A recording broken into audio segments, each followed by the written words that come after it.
Question about Luther. Question about Luther's anti-Semitism. Luther's anti-Semitism in his writings, his support of persecutions and expulsion of Jews from Europe is deeply disturbing and perplexing. How would these attitudes and actions of the father of the Reformation be justified?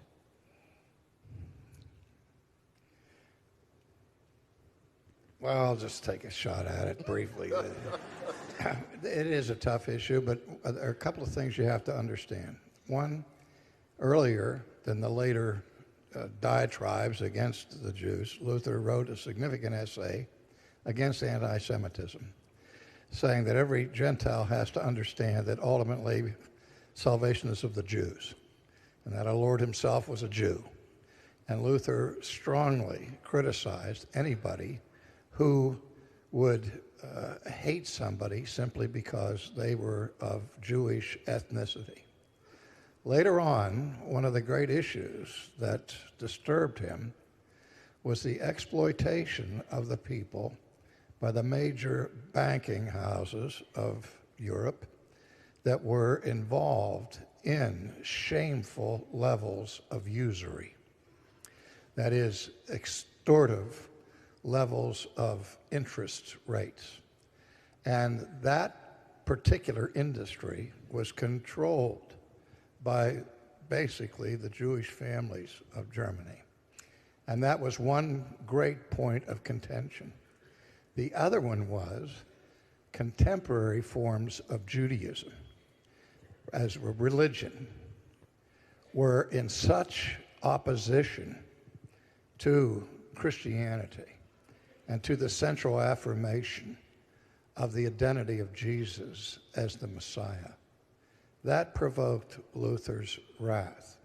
Luther understood that post-first century Judaism was not an extension of Old Testament Judaism, but a patent rejection of Old Testament Judaism, as we saw the great crisis between Jesus and the Jewish leaders who rejected his messianic office.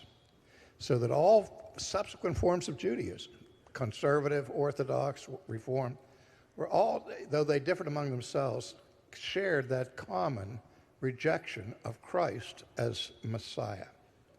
And so Luther wasn't hating Jews because they were Jews, but Luther was profoundly opposed to Judaism as a hostile religious faith towards Christianity.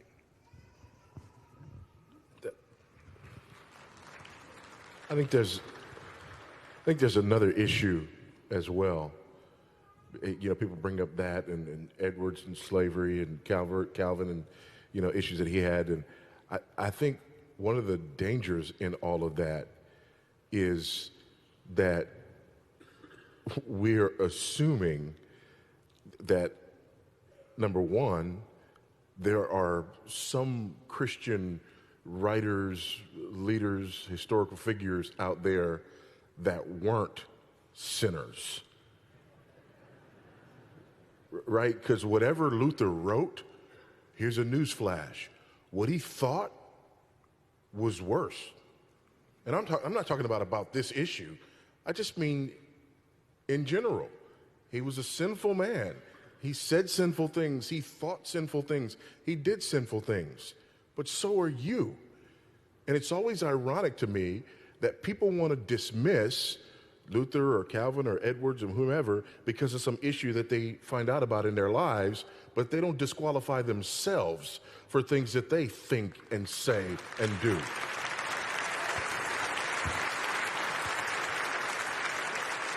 And the fact of the matter is, you know, God's never used a sinless man to write things for us. All of them are sinners.